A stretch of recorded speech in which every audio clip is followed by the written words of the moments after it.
రేవంత్ రెడ్డి ఎందుకు తెలంగాణకు ఈ స్థాయిలో ద్రోహం చేయడానికి పూనుకున్నాడు? గురుదక్షిణ చెల్లించుకోవాలంటే తెలంగాణనే చెల్లించాల్సిన అవసరం కనిపిస్తున్నదా?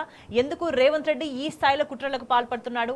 మాట్లాడదాం. మనతో పాటు చర్చలో జాయిన్ అవుతున్నారు బీఆర్ఎస్ నేత రాకేష్ రెడ్డి గారు. గుడ్ ఈవినింగ్ అండి. రాకేష్ రెడ్డి గారు, ప్రధానంగా బనకచెర్ల గురించి మాట్లాడుకోవాల్సిన అవసరం కనిపిస్తుంది. అంటే బనకచెర్ల అనే అంశాన్ని తెలంగాణ ప్రజలు సీరియస్గా చర్చించకుండా ఇంకా వేరే దేని మీదనో చర్చలంతా నడిచే విధంగా ఒక దృష్టి మళ్లించే ప్రయత్నం జరుగుతుంది.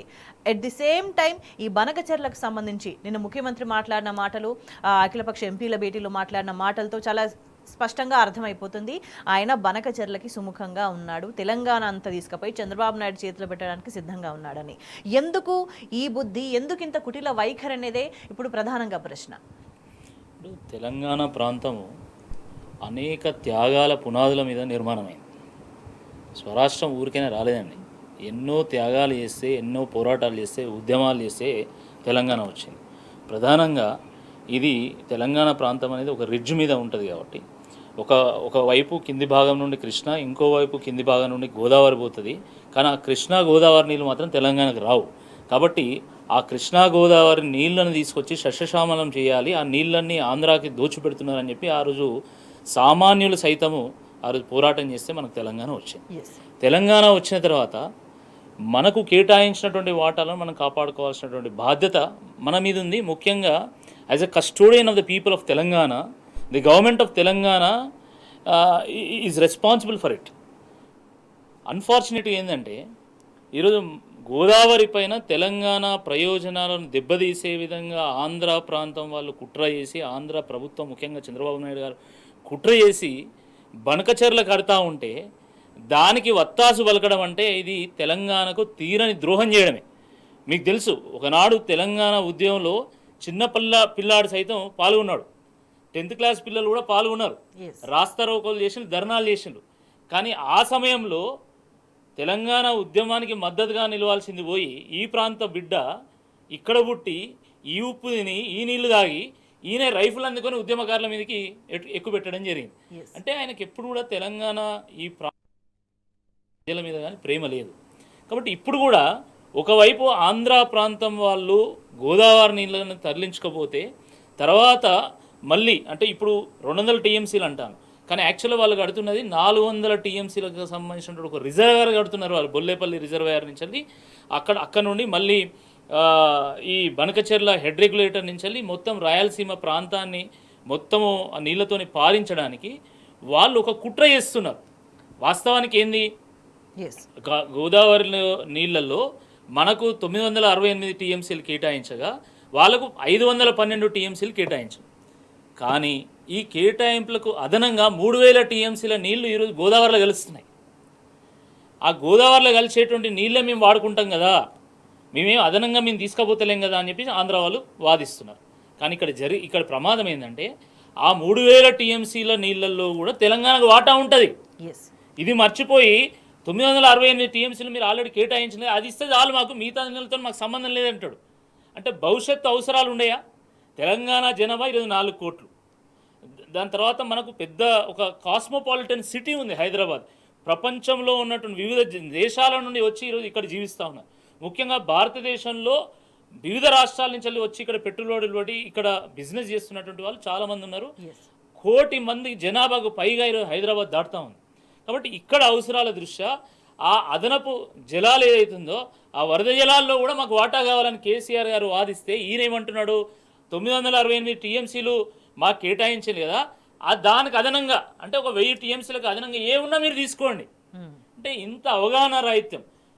ఇట్లా కనుక తీసుకొని వాళ్ళ రిజర్వాయర్ కట్టుకుంటే ఏమవుతుంది, 512 టీఎంసీలు కాదు, రేపు మీ అదనంగా కట్టుకున్నటువంటి ఈ ప్రాజెక్టులో కూడా మాకు నీటిని కేటాయించాలని చెప్పి వీళ్ళు ట్రిబ్యునల్కి వెళ్తారు. ట్రిబ్యునల్ ఏం చేస్తుంది, ఆల్రెడీ కట్టినటువంటి ప్రాజెక్ట్ ఎండిపోతుంది కదా, కాబట్టి దానికి కేటాయింపు చేయాలి అని చెప్పేసి 512 కాస్త దాన్ని పెంచేటువంటి ప్రమాదం ఉంది. భవిష్యత్తు తెలంగాణ అవసరాలకు గండిపడేటువంటి అవకాశం ఉంది. అంటే ఒక్క అనుమానం వస్తుంది రాకేష్ రెడ్డి గారు, ఇక్కడ ప్రధానంగా అవగాహన రాహిత్యంతో మాట్లాడుతున్నట్టు మనకి కనిపిస్తున్నా కూడా తెలంగాణకి ప్రయోజనాలకి ఇంత నష్టం జరుగుతూ ఉంటే ఆయన మౌనంగా ఉన్నాడు, చాలాసార్లు మౌనంగా ఉన్నాడు. మంత్రులు కూడా మౌనంగా ఉన్నారు. అంటే మనకి పైకి అవగాహన రాహిత్యంలాగా కనిపించినా కూడా అన్ని తెలిసి కూడా అంతర్గతంగా కుట్రపూరితంగా మాట్లాడుతున్నాడు ముఖ్యమంత్రి అని భావించాల్సిన అవసరం ఉన్నదా? రెండు కోణాలు ఉన్నాయండి. నిన్న తెలంగాణ ప్రయోజనాలను దెబ్బతీసే విధంగా ఆంధ్ర ప్రభుత్వం కుట్ర చేస్తూ కట్టినటువంటి బనకచెర్ల మీద పెట్టినటువంటి సమావేశము ఆ కుట్రను బట్టబయలు చేయడానికో, లేకపోతే వాస్తవాలను ప్రజలకు వివరించడానికో, లేకపోతే దీని మీద ఒక కార్యాచరణ రూపొందించి కేంద్రం దగ్గరికి వెళ్ళడానికో పెట్టినట్టు లేదు. ఇది ముఖ్యమంత్రి హోదాలో రేవంత్ రెడ్డి గారు, నీటిపారుదల శాఖ మంత్రి హోదాలో ఆయన ఉత్తమ్ కుమార్ రెడ్డి గారు, మంత్రులంతా కూడా అధికారుల దగ్గర కోచింగ్ క్లాసెస్ తీసుకున్నట్టున్నది, శిక్షణా తరగతులు తీసుకున్నట్టున్నది.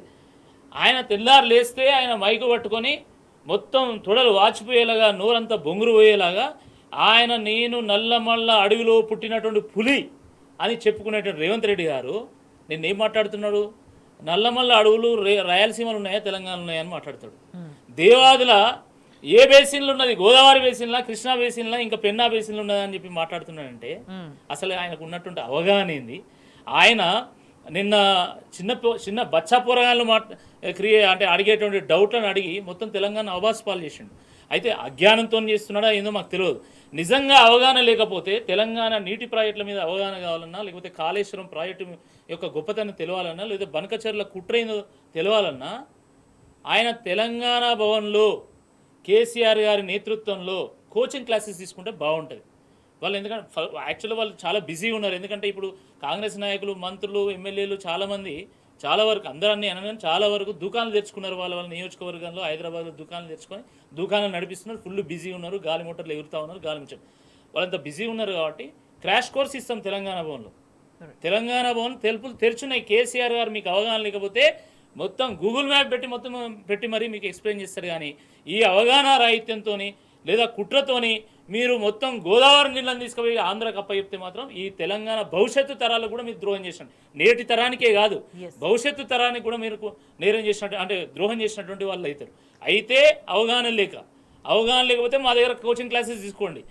లేదు మీరు కుట్ర చేస్తున్నారంటే తప్పకుండా తెలంగాణ ప్రజలు చాలా చైతన్యవంతమైనటువంటి ప్రజలు, గుర్తుపెట్టుకోవాలి. ఏ కుట్రనైనా భగ్నం చేయగలిగేటువంటి శక్తి తెలంగాణ ప్రజలకు ఉంది. అంటే తెలంగాణ రాష్ట్రం కోసం పోరాటం జరుగుతున్న సమయంలోనే వ్యతిరేకంగా రైఫిల్ పట్టుకొని ప్రజల మీదకి పోయిన మనిషి కంటే అది కూడా తెలంగాణ భవిష్యత్తు మీదనే, తెలంగాణ భవిష్యత్ తరాల మీద చేసే కుట్రనే. అంటే ఆయనకి ఇది కొత్త కాదు తెలంగాణ మీద కుట్ర చేయడము అని ఆలోచించొచ్చా ఇవాళ మనం? అంతే కదా, అందరూ ఉద్యమం చేస్తుంటే ఈయన ఉద్యమకారుల మీద రైఫిల్ పెట్టుకొని పోయాడు. ఆ ఉద్యమానికి నేతృత్వం వహించి 14 ఏళ్ళు కొట్లాడి సావు నోట్ల తలబెట్టి కేసీఆర్ గారు తెలంగాణ తీసుకొచ్చి 10 ఏళ్లలో బీడుపడ్డటువంటి తెలంగాణను పచ్చగా మార్చి, ఆకలి కేకల తెలంగాణను అన్నపూర్ణగా మార్చి, కాళేశ్వరం కట్టి రైతుల కన్నీళ్లు దూడిస్తే ఆయన ఈరోజు ఉరిదీయాలంటాడు. ఆయనకు వెన్నుదన్నుగా నిలిచినటువంటి నీటిపారుదల శాఖ మంత్రిగా పనిచేసినటువంటి హరీష్ రావు గారిని ఉరిదీయాలంటాడు. మరి ఈరోజు బనకచెర్ల ద్వారా మొత్తం తెలంగాణ సమాజానికి ద్రోహం చేస్తున్నటువంటి నిన్నేం చేయాలి? రాళ్లతో కొట్టాలి, ఎగ్జాక్ట్లీ రాళ్లతో కొట్టాలి. కేసీఆర్ గారిని దేనికి ఉరిదీస్తారండి? నాకు అర్థం కాదు. అంటే బీడు పడ్డటువంటి తెలంగాణలో ఈరోజు నెర్రలు వారినటువంటి నేలలో నీళ్లు వారించినందుకు మీరు ఉరిదీస్తారా? 40 లక్షల మెట్రిక్ టన్నులు ధాన్యం పండించేటువంటి తెలంగాణను ఈరోజు 3 కోట్ల మెట్రిక్ టన్నుల ధాన్యం పండించడం అన్నపూర్ణగా మార్చినందుకు మీరు ఉరిదీస్తారా? ఈరోజు సంక్షోభంలో ఉన్నటువంటి వ్యవసాయాన్ని ఈరోజు అవకాశాల ఒక స్వర్గధామంగా మార్చినందుకు మీరు ఉరిదీస్తారా? దేనికి ఉరిదీస్తారు? ఎస్, 100% మిమ్మల్ని ఉరిదీసేటువంటి సమయం ఆసన్నమైంది. రేపు స్థానిక సంస్థలు ఎన్నికలు జరగనున్నాయి. స్థానిక సంస్థల ఎన్నికల్లో దూలానికి రేవంత్ రెడ్డిని, ఈయన ప్రభుత్వాన్ని దూలానికి పగ్గంతో తాడేసి కుత్కకు తాడి కట్టి మరి నీళ్లు కూడా అడగకుండా ఉరిదీసేటువంటి సమయం ఆసన్నమైంది. 100% జరుగుతుంది నేను చెప్తున్నాను. ఒకవైపు మీరు 420 హామీలకు నీళ్లు 6 గ్యారెంటీల ముచ్చటే లేదు. వీటన్నిటిని చెప్పి ప్రజలను మోసం చేసినందుకు ప్రజలు ఆల్రెడీ సిద్ధంగా ఉన్నారు. దానికి తోడు ఈరోజు బనకచెర్ల ద్వారా మీ గురువుకు గురుదక్షిణ చెల్లించడానికి ఈరోజు మీరు ఏదైతే కుట్ర చేస్తున్నారో దాన్ని కూడా తెలంగాణ ప్రజలు గమనిస్తున్నారు. మీరు ఒక్కసారి ఆలోచించండి, అసలు దేని గురిదిస్తారు? నాకు ఒక్కటి అర్థం కాదు. ఆ రోజు తెలంగాణ గాయకుడు, తెలంగాణ కవి రేవంత్ రెడ్డి గారు ఎంతో అభిమానించేటువంటి గద్దర్ గారు అమ్మా తెలంగాణమా ఆకలి కేకల గానమా అని పాడినటువంటి పాట రేవంత్ రెడ్డికి వినబడతలేదా? రేవంత్ రెడ్డి వినలేదా? ఆ రోజు ఏమైనా నిండు ముత్తైదుగా ఉన్నటువంటి తెలంగాణ ఉండబోసినట్లయింది. కృష్ణమ్మ కన్నీరు తప్ప నీరు ఇవ్వలేదు, గోదావరి తల్లి తెలంగాణను గుడ్రాలు చేసిపోయింది అని చెప్పి ఆవేదనతోని ఆ రోజు గద్దర్ గారు ప్రతి హృదయాన్ని తన పాట ద్వారా ఆవిష్కరింపజేసిండు కదా. ఆ పాట రేవంత్ రెడ్డి గారికి వినబడతలేదా? అంటే కాంగ్రెస్ నాయకులకు వినబడతలేదా? ఎస్, అంటే రేవంత్ రెడ్డికి కానీ కాంగ్రెస్ పార్టీకి కానీ బీజేపీకి కూడా అనుకోండి, అంటే తెలంగాణ అనేసరికి ఎక్కడ తెలంగాణని దోచిపెట్టడమో ద్రోహం చేయడమో తప్ప దీన్ని రాజకీయంగా వాడుకోవడము, రాజకీయ అంశాల పరంగా వాడుకోవడం తప్ప తెలంగాణకి ఎట్లా మేలు అవుతుంది, ఎట్లా మేలు చేయాలనే ఆలోచన ఎక్కడ ఉన్నట్టుగా కనిపించట్లేదు. వాస్తవం కదా. ఈ రాష్ట్రాన్ని అత్యధిక భాగం ఒక అర శతాబ్దం 5 దశాబ్దాలు అంటే 50 ఏళ్ళు పరిపాలించింది కాంగ్రెస్ పార్టీ. 50 ఏళ్లలో మీరు తెలంగాణకు చేసింది ఏంది? మొత్తం తెలంగాణను బీడు పడేసిండు, పడావు పడేసిండు, వలసలకు కారణమైండ్లు, ఆత్మహత్యలకు కారణమైండ్లు. ఇప్పుడు కూడా తెలంగాణ అంటే దుబాయ్, బొంబాయి, బొగ్గుబాయిగా మార్చిండ్లు. ఇదంతా మర్చిపోయి ఈరోజు కేసీఆర్ గారిని ఉరిదీయమంటారు. అంటే కేవలం ఏంటంటే ఆయనకు అసలు బన్కచెర్ల మీద మీటింగ్ పెట్టి బన్కచెర్ల సమస్యకు ఒక పరిష్కారం చూపాలనేది కాదు. కేసీఆర్ గారిని ఉరిదీయమంటే నేను హెడ్లైన్లకు వస్తా తెల్లారి ప్రధాన పత్రికల్లో మొదటి పేజీలో తాటికాయ అంత అక్షరాలతోని రేవంత్ రెడ్డి ఇట్లా అన్నాడు అని ఒక ప్రూవ్ చేసుకోవాలని అనుకుంటున్నాడు తప్ప నిజంగా తెలంగాణ ప్రయోజనాల మీద, తెలంగాణ నీటి హక్కుల మీద ఆయనకు ఆరాటం లేదు. అంటే 1.5 year నుంచి అధికారంలోకి వచ్చిన దగ్గర నుంచి ఇదే స్ట్రాటజీ అమలు చేస్తున్నాడు, కానీ ఇంకా ఇట్లా మాట్లాడే పిచ్చి మాటల్ని వినే పరిస్థితిలో ఉన్నారా జనం? ఎందుకంటే ఇప్పుడు ఇంతకుముందు మీరు అన్నారు కాంగ్రెస్ హయాంలోనే ఆత్మహత్యలు కావచ్చు, అనేక విధాలుగా ప్రజలు ఇబ్బంది పడ్డారు. మళ్ళీ కాంగ్రెస్ వచ్చిన తర్వాత మళ్ళీ అదే పరిస్థితి దాపురించింది. అండ్ బనకచెర్లకు సంబంధించి ఎప్పుడు మాట్లాడినా కూడా మంత్రి ఏమో మేము ప్రిపేర్డ్గా లేమంటాడు, అక్కడ ఏపీ తను చకచకా పనులు చేసుకుంటా పోతుంటే మరి వీళ్ళు ఏం చేస్తున్నారు? మంత్రులుగా ఉండి ఏ బాధ్యతను నిర్వర్తిస్తున్నారు? మరి తెలంగాణకి మంత్రులుగా ఉన్నారు, తెలంగాణకి ముఖ్యమంత్రిగా ఉన్నారు కదా అనే ఒక ప్రశ్న కూడా ఉత్పన్నమవుతుంది. వాస్తవం మీద ఈరోజు ఆంధ్ర పాలకుల ముందు, ఆంధ్ర ప్రజల ముందు ఈరోజు తెలంగాణ నవ్వుల పాలైపోయింది. అంటే ఒక ముఖ్యమంత్రి హోదాలో దేవాదుల ఏ బేసిన్లో ఉంది, నల్లమల్ల అడవులు ఎక్కడున్నాయి, ఇవి మాట్లాడుతూ ఉంటే ఇక వాళ్ళు నవ్వుకోక ఏం చేస్తారండి?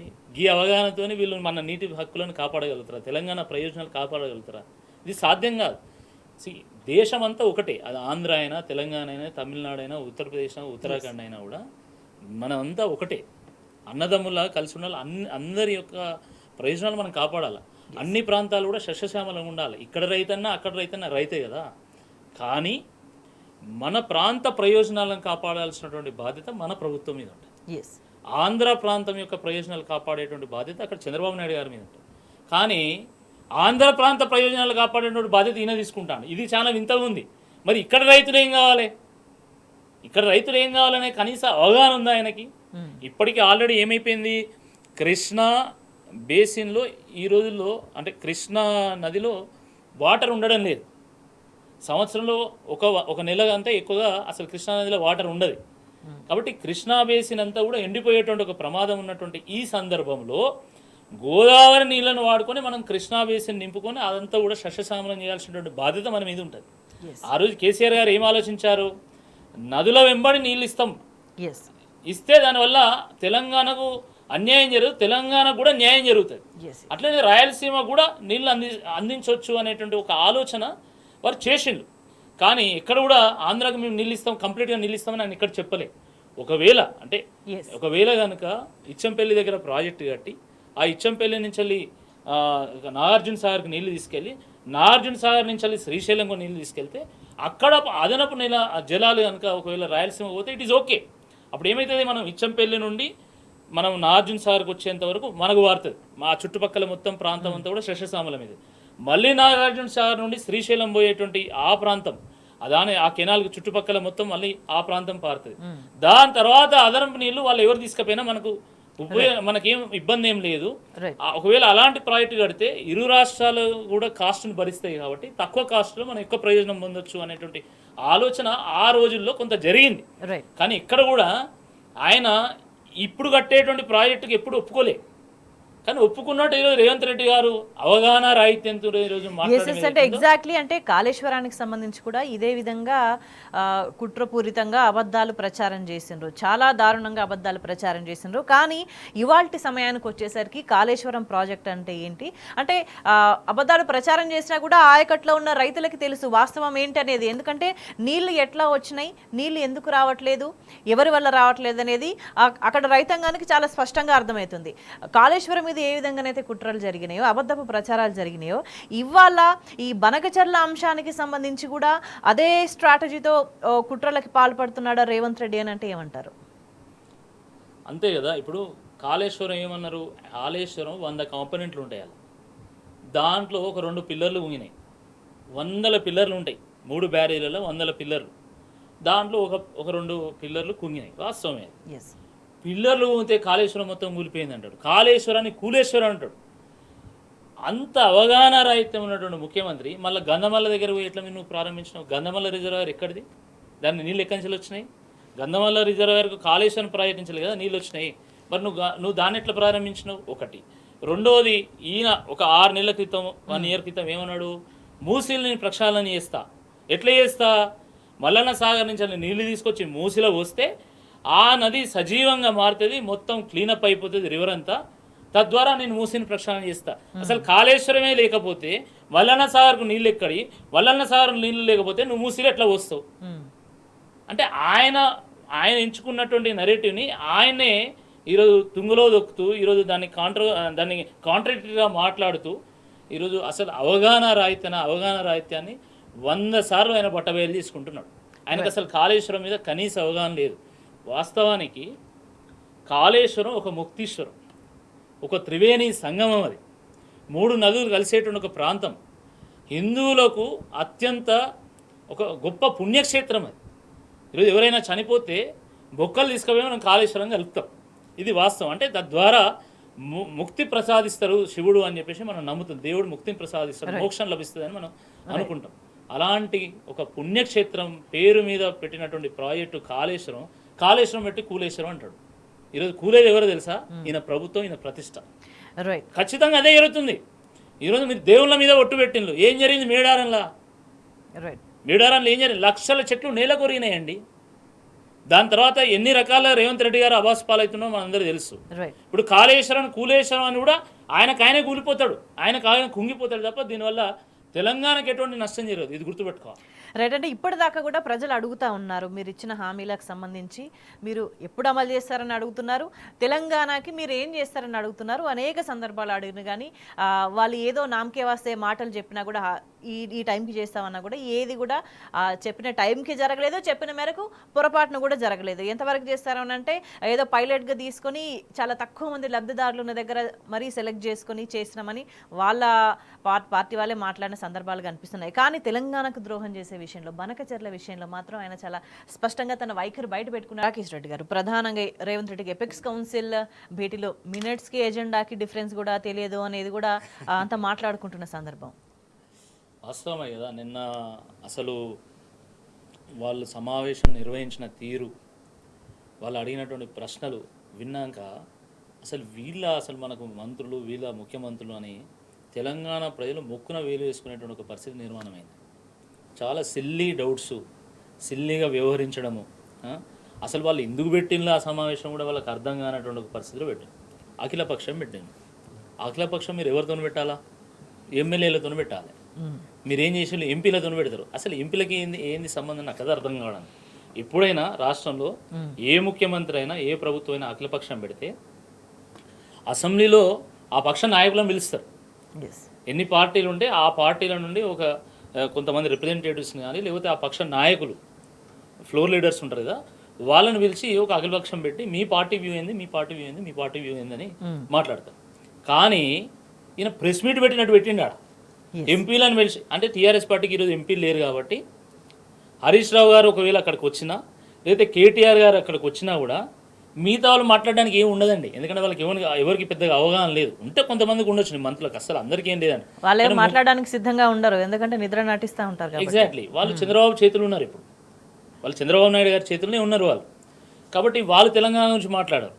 కానీ హరీష్ రావు గారు వచ్చినా లేకపోతే కేటీఆర్ గారు వచ్చినా టీఆర్ఎస్ నుండి అక్కడ మొత్తం వాళ్ళ కుట్రను బట్టబయలు చేస్తారు, తెలంగాణ ప్రజలకు వాస్తవాలు తెలిసిపోతాయి అనేటువంటి ఒక భయంతో వాళ్ళు అఖిలపక్షాన్ని పిలిచారు. పోనీ అఖిలపక్షాన్ని పిలిచినప్పుడు బీఆర్ఎస్ పార్టీ ఎంపీలు కూడా ఉన్నారు కదా, ఎంపీలు చెప్పేటువంటి మాటలైనా వినాలి కదా, లేదు వినకుండా ఆయన ఏకపక్షంగా, ఎందుకంటే ఈరోజు ముఖ్యమంత్రి గారి పరిస్థితి ఎంత దౌర్భాగ్యంగా ఉన్నదంటే ఈ రాష్ట్రంలో, ఆయన మాట్లాడితే వినటోడు లేడు, ఆయన కనీసం దేకను కూడా దెక్కలేడు వాడు.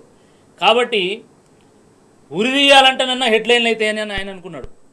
ఉరి తీయాలంటేనన్నా కనీసం అటెన్షన్ వస్తుందని ఉంటే అటెన్షన్ లేదు, హెడ్లైన్ లేదు, ఎవడు పట్టించుకుంటలేదు. అది ఈ రోజు రేవంత్ రెడ్డి గారి పరిస్థితి. అంటే వీటి వెనక కీలకమైన అంశాలను దాచిపెట్టే కుట్ర కూడా కనిపిస్తుంది. అంటే సంప్రదింపులు లేకుండా కృష్ణా గోదావరి అనుసంధానం చేయరాదు అని ఎపిక్స్ ఇది కమిటీ మీటింగ్ ఎజెండాలో సుస్పష్టంగా ఉన్నది. మరి ఈ విషయాన్ని దాచిపెట్టి అబద్ధపు ప్రచారాలు చేస్తే ఎవరికి ప్రయోజనం చేకూర్చడం ముఖ్య ఉద్దేశం రేవంత్ రెడ్డి అనేది చాలా స్పష్టంగా అర్థమైంది. అంతే కదా. ఇప్పుడు ఈ నీటి కేటాయింపులకు చాలా డిఫరెంట్ బాడీస్ ఉంటాయండి, ట్రిబ్యునల్స్ ఉంటాయి, ఎపెక్స్ కౌన్సిల్ ఉంటుంది, దాని తర్వాత సెంట్రల్ వాటర్ కమిషన్ యొక్క సూచనలు ఉంటాయి, ఇవన్నీ ఉంటాయి. దానికి టెక్నికల్ స్టడీ ఉంటుంది, అనేక సంప్రదింపులు ఉంటాయి. అంతేగాని మాకు 1000 టీఎంసీలు ఇచ్చి నువ్వేమైనా చేసుకో, అసలు who is Chandrababu Naidu and who are you? You are a chief minister, we will respect to that extent. ఆయన కూడా ఒక ముఖ్యమంత్రి గారు కాబట్టి వారిని కూడా గౌరవిస్తాం. కానీ నువ్వు ఆయన కూర్చొని చేసుకోవడానికి కాదు కదా, నువ్వు ఆయన కూర్చొని ఇద్దరు ఒప్పందం చేసుకొని తెలంగాణకు అన్యాయం చేస్తే ఊరుకుంటామైంది. దానికి ట్రిబ్యునల్స్ ఉంటాయి, దాని టెక్నికల్ స్టడీస్ ఉంటాయి, సెంట్రల్ వాటర్ కమిషన్ ఉంటుంది, దానికి అవార్డు ఉంటుంది, వాటి ఆధారంగా చేయాలి. కానీ 968 టీఎంసీల కేటాయింపు ఉంది మనకి, ఏది నికర జలాల మీద. దానికి ఆల్రెడీ 940 టీఎంసీకి సంబంధించి అప్రూవల్స్ ఉన్నాయి తెలంగాణకి. ఇప్పుడు చంద్రబాబు నాయుడు గారు ఇచ్చేది ఏంది నాకైతే అర్థం కాదు. మీరు 1000 టీఎంసీలకు ఓకే చెప్పండి, ఎన్ఓసీ ఇవ్వండి, మిగతా అని వాడు అసలు ఆయన ఎవరు ఎన్ఓసీ ఇవ్వడానికి? 940 టీఎంసీలకు సంబంధించిన నీటి వినియోగానికి ఆల్రెడీ తెలంగాణకు ఆమోద ముద్ర పడింది. ఇప్పుడు ఆయన ఇచ్చేది ఏంది, నువ్వు తీసుకునేది ఏంది? ఇది నీకు ఆయనకు మధ్య జరిగే పంచాయతీ కాదు, మీ ఇద్దరు మాట ముచ్చట కాదు. తెలంగాణ ఆంధ్రప్రదేశ్ రాష్ట్ర ప్రయోజనాలకు సంబంధించినటువంటి విషయాన్ని ఈరోజు అన్ని ట్రిబ్యునల్లు వదిలేసి మీరిద్దరు కూర్చొని వాటాలు పంచుకుందామంటే అది ఎవరు కూడా ఒప్పుకోరు. అంటే వీళ్ళంటే రాజకీయ దురుద్దేశంతోని కుట్రతోని ఇవన్నీ మాటలు మాట్లాడుతున్నారు. కానీ అంటే ఈ వ్యవస్థలన్నీ పనిచేయడానికి మరి వీళ్ళతో పాటు అధికారులు ఉంటారు, సీనియర్ అధికారులు ఉంటారు. మరి వాళ్ళు చెప్పరా, లేకపోతే వాళ్ళు చెప్పినా వినే పరిస్థితి లేదా, ఏమనుకోవాలి? వాళ్ళు చెప్తే ఈ సంవత్సరంలోనే రేవంత్ రెడ్డి గారు ఇంత బస్ పాలవుతాడా అండి? ఆయన ఏమనుకుంటాడంటే మొత్తం నాకు తెలుసు, నన్ను మించిన మొనగాడు లేడు, నేనే సిపాయిని తెలంగాణకని భావించేటువంటి రేవంత్ రెడ్డి గారు ఈరోజు ఎవ్వరి మాట వినేటువంటి పరిస్థితులు లేరని. మన తెలంగాణ ఇంజనీర్లు అద్భుతమైనటువంటి స్కిల్ ఉన్నటువంటి వాళ్ళు. కాళేశ్వరం అన్నటువంటి ప్రాజెక్టు కనీసం 20 ఏళ్ళు పడుతుంది ఏ ప్రభుత్వం ఉన్నా కూడా. దేవాదుల ఒక చిన్న ప్రాజెక్ట్ అండి, దేవాదుల 23 ఏళ్ల క్రితం చంద్రబాబు నాయుడు గారు ప్రారంభిస్తే ఈనాడు కూడా అది పూర్తి కాలే. మా వరంగల్ జిల్లాకు వచ్చే నీళ్ళు అవి ఇప్పుడు కూడా అది ఇంకా పూర్తి కాలే.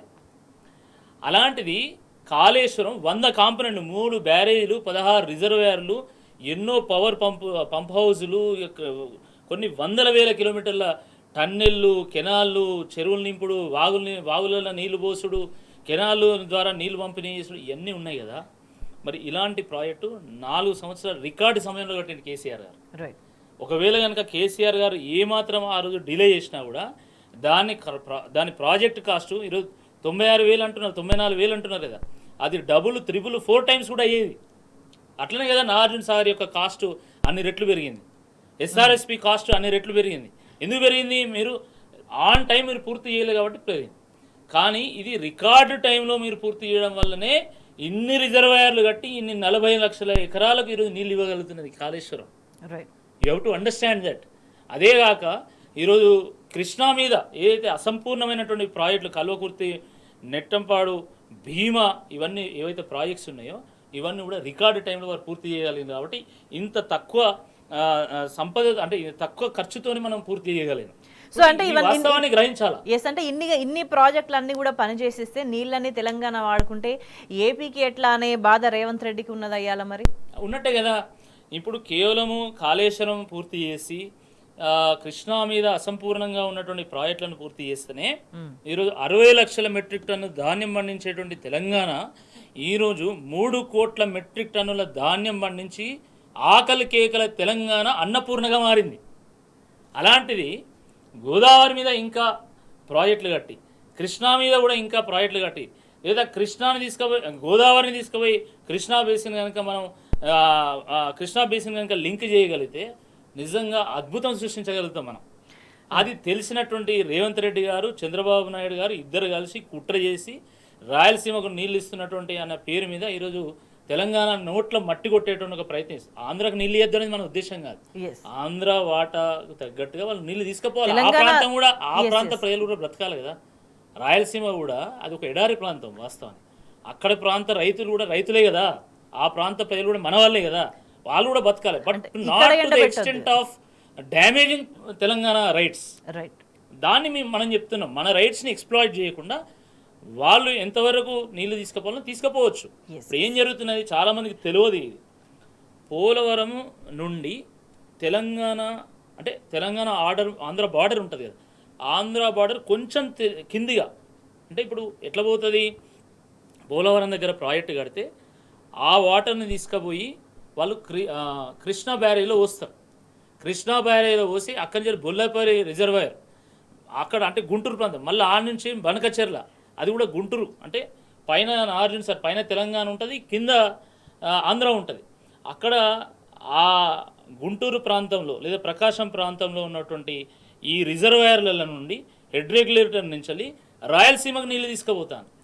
ఈ నీళ్ళే కనుక పై భాగం నుండి, అంటే తెలంగాణ నుండి తీసుకుపోతే ఏమవుతుందంటే తెలంగాణ ఈ రన్నింగ్ కెనాల్ ఏదైతే ఉంటుందో ఈ కెనాల్కు ఎడమవైపు కుడివైపు మొత్తం సస్యశ్యామలై మన ప్రాంతం అంతా పారిన తర్వాత నీళ్లు వాళ్ళు శ్రీశైలం ద్వారా మహబూబ్నగర్ నుంచి అవతల, దాని అవతల రాయలసీమకు తీసుకుపోయేటువంటి అవకాశం ఉంటుంది.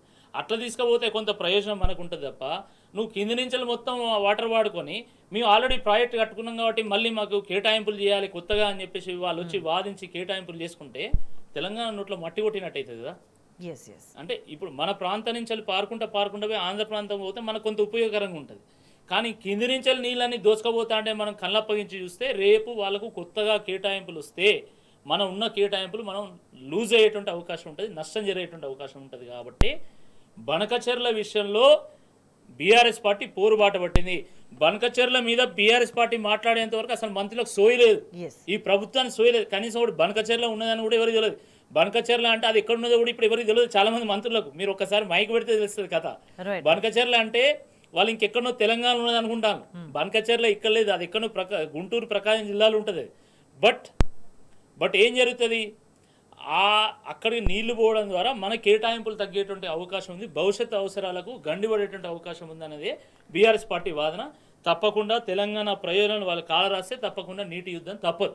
అయితే జరుగుతున్న పరిణామాలను చూస్తే రాకేష్ రెడ్డి గారు ఒక అనుమానం వస్తుంది. ఎందుకంటే రేవంత్ రెడ్డికి గతంలో చూస్తా ఉన్నా మనకి చట్టాలంటే గౌరవం లేదు, న్యాయ వ్యవస్థ అంటే గౌరవం లేదు, ఏ వ్యవస్థలు అంటే కూడా గౌరవం లేదు, ఆయన మర్యాద పాటించడు. And at the same time ఈ బనకచెర్ల గురించి చర్చ జరిగిన సందర్భంగా ఆయన మాట్లాడిన మాటలు చూస్తుంటే పక్క రాష్ట్ర ముఖ్యమంత్రి చంద్రబాబు నాయుడు కావచ్చు, బనకచెర్లకి సహకరిస్తున్న బీజేపీకి కావచ్చు, అంటే మీరు చేసుకునేది మీరు చేసుకోండి, నేను మీకు సపోర్ట్ చేస్తున్నా అని బహిరంగంగా ప్రకటించడం కోసమే నిన్న మీటింగ్ పెట్టిండ్రు అని భావించాల్సిన అవసరం కనిపిస్తుంది. ఆ డౌట్ వస్తున్నది. ఇక అట్లే ఉన్నది కదా. ఇప్పుడు నిన్న మీటింగ్ అంతా ఆశాంతం మనం చూస్తే వాస్తవానికి అక్కడ ఒక కీలక నిర్ణయాలు తీసుకోవాలి, ఏ విధంగా తెలంగాణ ప్రయోజనాలు కాపాడాలనే దానికి సంబంధించి చర్చ జరగాలి. కానీ అవేమీ జరగకుండా ఈయన అనౌన్స్మెంట్ మాత్రమే జరిగిందనంటే ఏం అర్థం చేసుకోవాలి? 2 లక్ష్యాలు ఉన్నాయండి ఆ మీటింగ్కి. ఒకటి, ఎట్లా ఈ నీళ్ళన్నీ తీసుకుపోయి ఆంధ్రాలో పోయాలి ఒకటి. రెండోది, ఎట్లా బురద వెళ్ళాలి బీఆర్ఎస్ పార్టీ మీద. అసలు బనకచెర్లకు ఎప్పుడు కూడా బీఆర్ఎస్ పార్టీ ఒప్పుకోలేదు. కానీ ఇదేదో కేసీఆర్ గారే ఒప్పుకున్నట్టు ఆయన చిత్రీకరణ చేసి బదనాం చేసేటువంటి ఒక కుట్ర ఒకటైతే, రెండవది ఈయన ఇట్లా మాట్లాడి అంటే 1000 టీఎంసీలు మాకు ఇస్తే చాలు, ఇక మీరు మిగతాది ఏమన్నా చేసుకోండి అని చెప్పి ఈరోజు అన్అఫీషియల్గా ఆథరైజ్ చేస్తున్నాడు ఆయన. అదే అడుగుతున్నాను నేను. దానికి ఆమోద ముద్ర ఇస్తున్నాడు బనకచెర్లకి. ఓకే, బనకచెర్ల మీరు కట్టుకోండి అని చెప్పకనే చెప్తున్నాడు. ఇప్పుడు రేవంత్ రెడ్డి గారు 5 ఏళ్ళు ఉంటారు ముఖ్యమంత్రి, అంతకంటే ఎక్కువ ఉండే అవకాశం లేదండి. సరే, ఆయన భ్రమలో ఉన్నాడు ఏంటంటే నేను 10 ఏళ్ళు ఉంటా, 20 ఏళ్ళు. సరే, నువ్వు 10 ఏళ్ళు ఉంటావు, తర్వాత ఎవడు నష్టపోవాలి?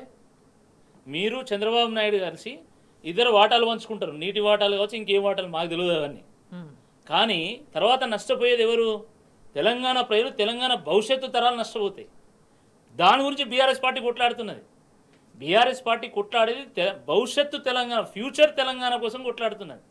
ఈ విషయాన్ని కాంగ్రెస్ పార్టీ నాయకులు గ్రహించాలా. నేషనల్ పార్టీకి సరే, నేషనల్ పార్టీస్ కూడా దేశానికి అవసరం, నేను కాదండి, బీజేపీ ఆర్ కాంగ్రెస్ జాతీయ దృక్పథం కూడా ఉండాలి. కానీ ఎట్ ద సేమ్ టైం ఇక్కడ కాంగ్రెస్ వాళ్ళకి ఇక్కడ ప్రయోజనాలు కూడా అవసరం కదా, ఇక్కడ బీజేపీ వాళ్ళకి ఇక్కడ ప్రయోజనాలు కూడా అవసరం కదా. అది మిస్ అవుతున్నారు వాళ్ళు. They not understanding. అంటే రాయలసీమ వాళ్ళు మన వాళ్ళే, భారతీయులే. ఆంధ్ర వాళ్ళు మన వాళ్ళే, భారతీయులే. మనమంతా భారతీయులేమే. మన మొత్తం ప్రాంతం కూడా సస్యశ్యామలం కావాలి, మన రైతులు బాగుపడాలి, మన ప్రాంతం అంతా అన్నపూర్ణగా విలసిల్లి ప్రపంచానికి అన్నం పెట్టాలి. అది మేము కోరుకుంటున్నాం. But not at the cost of the rights of Telangana farmer. Yes, అంటే ఈ సోయి కనీసం రేవంత్ రెడ్డికి అసలు లేనే లేదు. And at the same time నిన్న జరిగిన మీటింగ్లో కూడా ఎక్కడ కూడా బీజేపీ గురించి ఆయన ఒక టాపిక్ తీయలేదు, పల్లెత్తు మాట అనలేదు. బీజేపీ సహకరిస్తుందనే విషయం చాలా స్పష్టంగా తెలుసు. కానీ బీజేపీ గురించి కనీసం మాట తీయకుండా బీజేపీ మరి తెలంగాణకు ద్రోహం చేస్తుంది, తెలంగాణకు అన్యాయం జరుగుతుంది దీనివల్ల అనే మాట కూడా మాట్లాడలేదు అని అంటే మరి ఏం అర్థం చేసుకోవాలి? ఇప్పుడు కాళేశ్వరం విషయంలో కూడా, కాళేశ్వరం కమిషన్ ముందు విచారణ జరుగుతున్నటువంటి సమయంలో కూడా చాలా మందికి చాలా అనుమానాలు ఉన్నాయండి. కానీ ఈటల రాజేందర్ గారు, వారు బీజేపీ ఎంపీ, వారు వాస్తవం ఏందో ఈరోజు ప్రజలకు తెలియజేసేటువంటి ఒక ప్రయత్నం చేశారు. ఆ ప్రాజెక్టు మొత్తం కూడా కేబినెట్ ఆమోదంతో మాత్రమే మేము రూపొందించి పూర్తి చేసాం తప్ప మిగతాది కాదు అని చెప్పేసి వాస్తవం ఏదైతుందో అది ప్రజలకు చెప్పేటువంటి ఒక ప్రయత్నం చేశారు. ఇప్పుడు అనుమానాలు నివృత్తి అయింది. అదేవిధంగా బీజేపీ స్టాండ్ ఏందో ఈరోజు బీజేపీ చెప్తే అయిపోతుంది కదా. బీజేపీ ఎందుకంటే సహజంగా చంద్రబాబు నాయుడు గారు బుల్డోజ్ చేస్తారు. అసలు బీజేపీ ఈ రాష్ట్రంలో ఎదగపోవడానికి కారణం ఎవరంటే చంద్రబాబు నాయుడు గారు. ఇది వాస్తవం. నేను చాలా సంవత్సరాల పాటు నేను బీజేపీలో పనిచేసాను, నాకు తెలుసు అది ఏందనేది. చంద్రబాబు నాయుడు గారి వల్ల ఈరోజు తెలంగాణలో బీజేపీ ఎదగలేకపోయింది. ఇప్పుడు మళ్ళీ చంద్రబాబు నాయుడు చేసే కుట్రలో వీళ్ళు బలయ్యేటువంటి అవకాశం ఉంది. ఇది ఇక్కడ ప్రాంత బీజేపీ నాయకులు తెలుసుకొని దాని మీద బీజేపీ స్టాండ్ ఏందో చెప్తే బాగుంటుంది. ఎస్, అంటే తెలంగాణ నీటి హక్కుల విషయంలో మాత్రం కాంగ్రెస్ బీజేపీ ఒకే స్టాండ్ తీసుకొని మాట్లాడుతున్నాయి, బహిరంగంగానే ఒకే విషయాన్ని మాట్లాడుతున్నాయి. కానీ తెలంగాణలో ప్రజలు ఎంత ఇబ్బంది పడుతున్నా కూడా కనీసం పట్టించుకోవట్లేదు, కనీసం వాటి గురించి మాట్లాడట్లేదు అని అంటే ఈ రెండు పార్టీలు కూడా ప్రభుత్వం, ఇంక్లూడింగ్ ప్రభుత్వం, తెలంగాణ ప్రజలు ఏమైపోయినా పర్వాలేదు, రాజకీయ ప్రయోజనాలే ముఖ్యం, వ్యక్తిగత ప్రయోజనాలు ముఖ్యం అన్న దాంట్లో పోతున్నారా? దీన్ని తెలంగాణ సమాజం అంగీకరించదండి. రెబల్ అవుతుంది తెలంగాణ సమాజం, రిపెల్ అవుతుంది తెలంగాణ సమాజం. అందులో ఎటువంటి అనుమానం లేదు. అంటే ఇప్పటికే వాళ్ళ ఎమ్మెల్యేలు కూడా తిరగలేని పరిస్థితి కనిపిస్తుంది. నేను అదే చెప్తున్నా. ఇప్పుడు వాళ్ళు ఏమనుకుంటున్నారు, పిల్లి కన్ను మూసుకొని పాలు తాగుతుంది ఎవడు చూస్తలేడు అనుకుంటుంది. కానీ మొత్తం అందరు గమనిస్తారు. ఇప్పుడు వీళ్ళు చేసేటువంటి కుట్ర ఏదైతుందో, వీళ్ళు ప్రజల్ని ఏ విధంగా నిర్లక్ష్యం చేస్తున్నారో, ఈ ప్రాంతాన్ని ఏ విధంగా నిర్లక్ష్యం చేస్తున్నారో మొత్తం తెలంగాణ ప్రజలు గమనిస్తున్నారు. తెలంగాణ ప్రజలు రాజకీయంగా చాలా చైతన్యవంతమైనటువంటి ఒక ప్రజలు. ఎప్పుడు ఎవరికి ఓటేయాలి, ఏ రకంగా వ్యవహరించాలనేది వాళ్ళకి వాస్తవం తెలుసు. స్థానిక సంస్థల ఎన్నికల కోసం ప్రజలు ఎదురుస్తున్నాను, ఇది 100% చెప్పగలుగుతాను నేను.